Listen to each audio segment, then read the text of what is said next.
Hi guys, welcome back to my channel. My name's Sophie and you've joined Price Meets Stokes. If you're wondering why I look so blonde, I finally got my hair done. So I did vlog that, and my sisters have also got their hair done. So yeah, I'm gonna do a vlog of all of that because I'm just too excited. I just can't look so blonde. Had a bit cut. I mean, it looks really scraggly today because I've just got back off work, but just got back from work. So anyway, welcome back to my channel. Don't forget to like and subscribe. Thank you for joining us. This is my first video on my own, and I'd be lying if I said that I wasn't a bit nervous. I just feel like I'm almost talking to myself. Well, I am, kind of, until this goes live.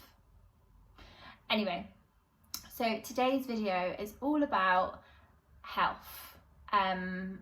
I did post on my Instagram and asked if you guys wanted to know a bit about my health story. So essentially this video is a bit like story time, which is my favourite time. Basically, I'll give you a bit of a background. I just want to put a disclaimer here. 1, I'm no health expert. 2, I'm not a doctor. And 3, I'm just simply telling you my story. Nothing else to it. Just what I've gone through, how it made me feel, how it, made my family feel. I can give you a bit of an insight as to what they have to go through with it. And that's it. So starting off, up until last year, so 2019, I've always been pretty healthy. I'm not a fitness bunny. I don't enjoy the gym, but I've never been overweight, and I don't think, maybe sometimes a little bit, but I've never really been statistically overweight, and I've just always been okay. I've kind of been one of those annoying people that gets migraines. I had a really rubbish pregnancy. Prior to that, I've been predominantly fine. So that's, a bit of a, if you want my backstory on my health, there it is. So yeah, I've always been okay. So 2019 started off fine. I had been a little bit ill in 2018, nothing crazy. I just had to have some medication for some illness that I'd had, and that was fine, just how we normally do. You go to the doctors for antibiotics or whatever.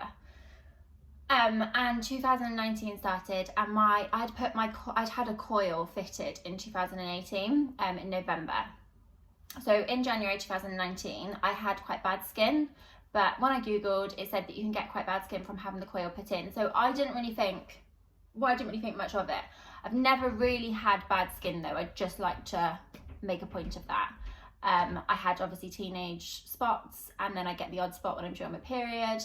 But prior to that, my skin's pretty okay. It's not whoa, but it's not ugh. So kind of always been quite lucky. And in January 2019, my skin was pretty bad. Not the worst though.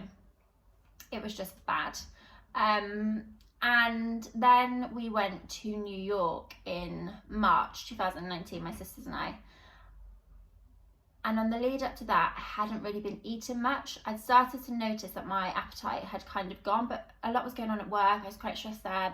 There was just a lot going on. I was obviously preparing to go on holiday. It was my first holiday that I'd ever been away from Louis for 7 days.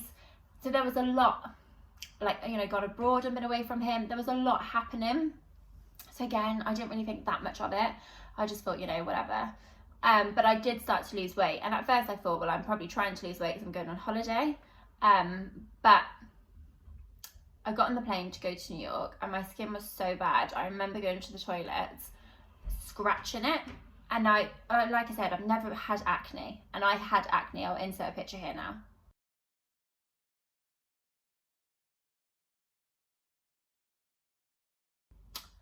My skin has never been like that. I was scratching it in the toilets. I remember like that. Again, we got to New York, I was fine. Didn't really eat that much though. I remember on the plane, my sister saying to me, Sophie, you haven't eaten what they've given us? And I was like, yeah, I'm just not hungry. Anyway, we went to New York, we had a wild time, and pretty much spent most of the time drunk, which was our plan. So that was fine. I was okay in New York, my skin was bad, and I started to notice the feeling of like being out in a club and thinking, are people looking at my skin? Which, as I've never had bad skin before, I'd never had that feeling. So it was just all quite shit, really. But it was fine. I was just being vain. Got home, still really didn't have much of an appetite at all. Just always like blamed it on my busy lifestyle. Started to lose weight. So this is where things started to get bad. There was one week that I noticed that I hadn't eaten for 4 days. And I'm now going to put another disclaimer in. This is quite gross. But I'd started bleeding in the January. When I say bleeding, I don't mean period. I mean from somewhere else. So now you know all my details. And I hadn't really done much about it because it wasn't loads and it wasn't all the time. It was quite intermittent. Also, on the lead up to New York, I had really bad stomachs all the time, lots of pain. But I just thought, I'm not really eating that much, so I'm probably just not feeling that great. Anyway, fast forward a couple of weeks, I'd lost from maybe March to like end of April, just over a stone. And my skin was really bad. I was in a lot of pain a lot of the time from my stomach, and I just didn't feel good at all. So I finally said to my mum, and I know this sounds really stupid and really dumb, and I am going to be 30 in like a week's time, so really I should know better. But I said to my mum, I'm bleeding when I go to the toilet. And she was like, what? I said, yeah, it's kind of been happening from January. She was like, what? And you haven't been to the doctors? I said, no. She's like, you need to go to the doctors now. Anyway, called, booked an appointment. They got me in, took my bloods, and the next day I was called back. So at this point, I remember being in work when they called me and asked me to come in. I was scared, like, you know, I'm not gonna lie. I could obviously see the weight was falling off me. My skin was really bad, and I was bleeding a lot more now in the April, May time, I think it was, than I was in the January. It was all the time, lots of blood, and would sometimes drip. It was awful. With lots of mucus and things. It was just disgusting. I felt really horrible. Like I said, notice I hadn't eaten 1 week for 4 days. I just had no appetite whatsoever, and every time I ate, I was so ill because it literally just went straight through me that I'd kind of told myself not to eat because it was too painful. They called me back in and said my liver wasn't functioning. So immediately I thought, oh, well, you know, I was a bit naughty in New York. I did drink a lot. I drank drinks that I'd never drank before there, like Fireball. Maybe it's burnt my insides. So she weighed me and she said, from the last time that you were here, which was the day before, I'd lost another 5 pounds. And I was like, right, okay. So rapid weight loss, I'd lost well over a stone by now. And should we need to look into what the next steps are? So not to bore you too much, I was very lucky of work that I had private healthcare, so I was able to be seen and have operations immediately.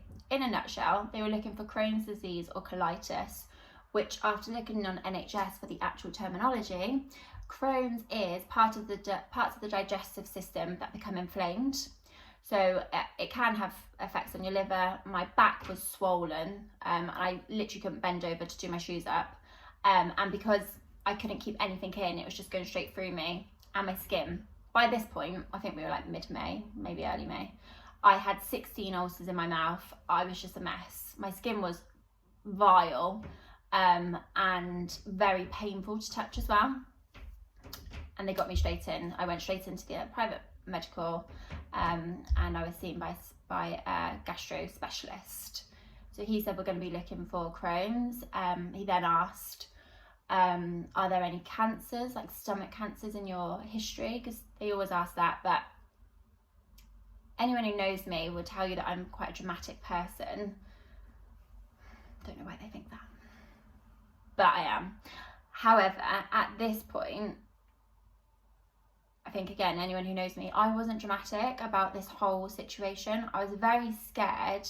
And when someone asks about cancer in your family history, which I have, my nan died of pancreatic cancer, her sister died of stomach cancer, and my granddad died of lung cancer, but ultimately he had cancer everywhere because he had had it for such a long time, all being those relatives were very young. I remember being sat with my mum, and my mum was terrified and I was terrified.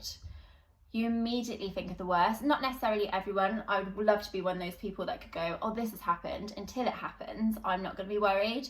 But I was petrified. I was so scared. But I would like to say to myself that I would think that I was actually really strong during the whole process.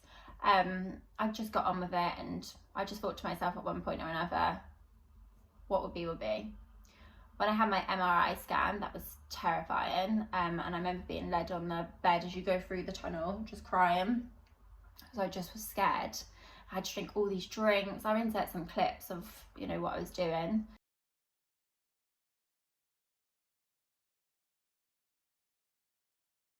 I had to drink these drinks to be able to, like, have these procedures.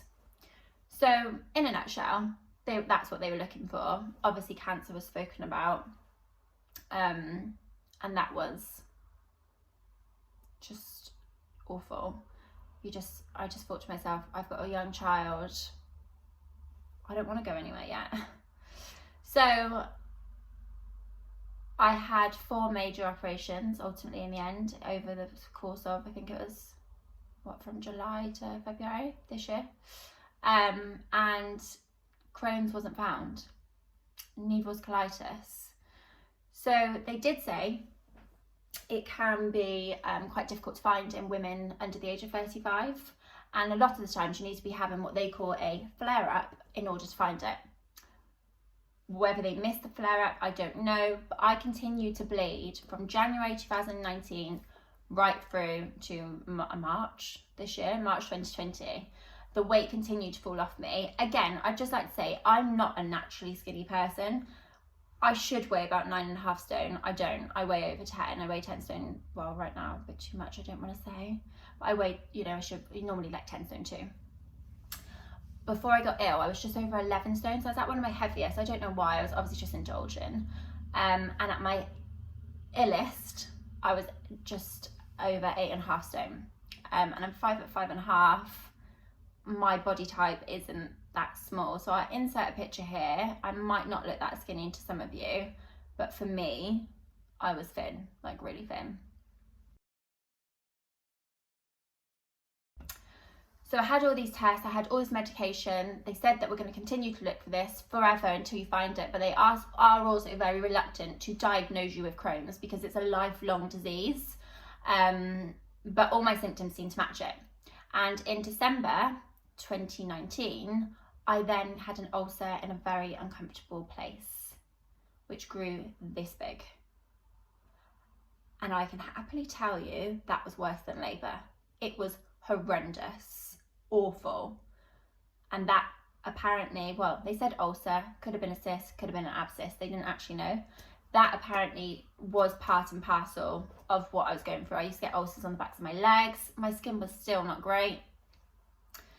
Fast forward to February 2020, I had my last operation where they did keyhole surgery to check on my stomach and my surrounding organs, I think, to see what kind of damage, if there was any damage there.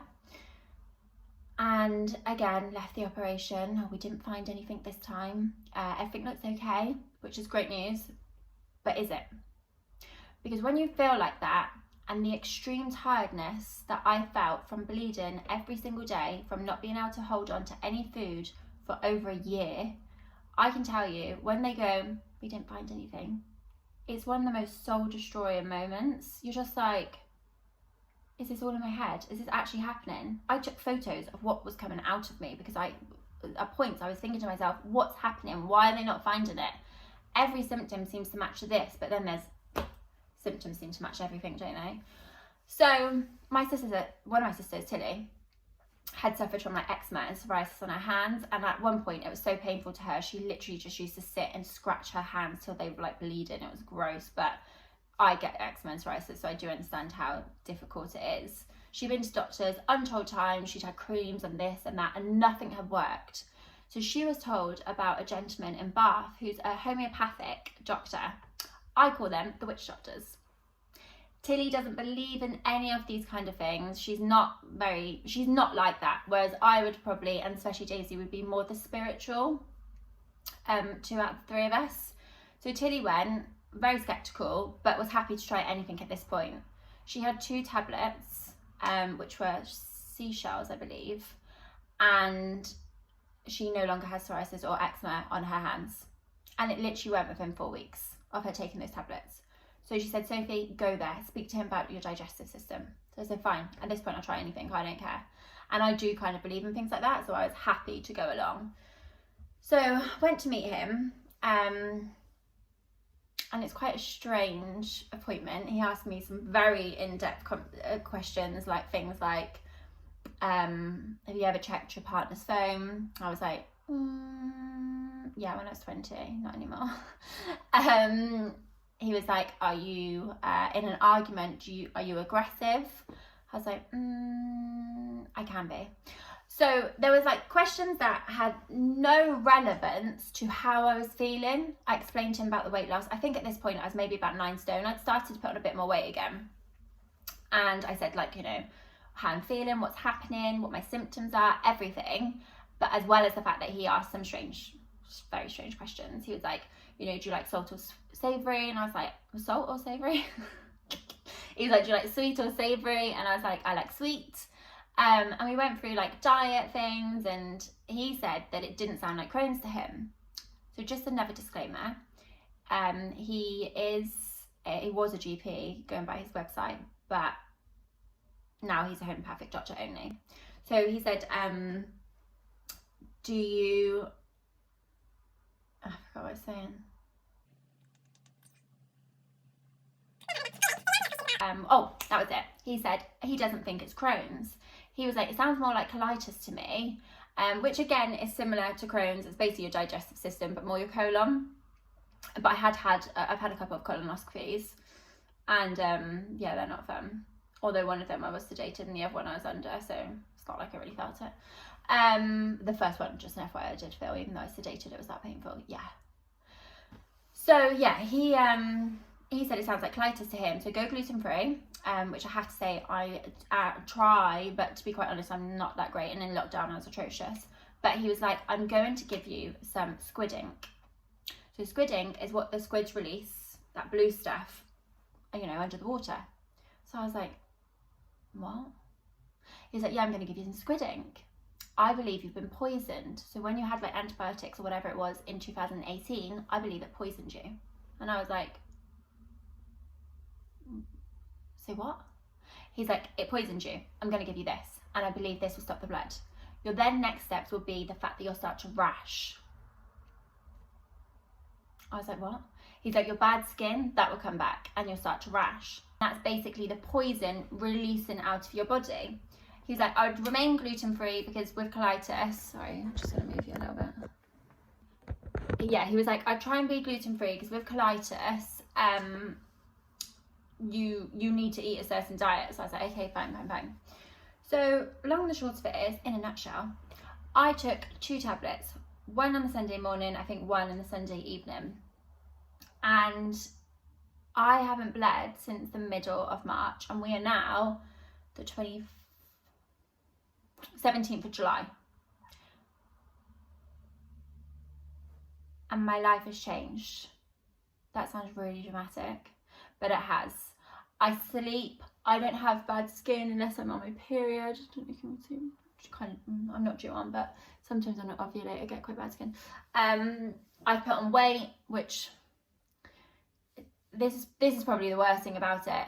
Society made me believe that I look better at 8.5 stone, which to be fair I probably did, but I should feel better now because I've put on the weight. So yeah, I am, you know, as rubbish as it is, I don't look as great as I did last summer, but I am happy that obviously that I've put on weight because I'm healthy. And the doctors that I experienced from my private medical, they are NHS doctors, have been amazing. And I don't want this video to suggest anything else. They were so helpful.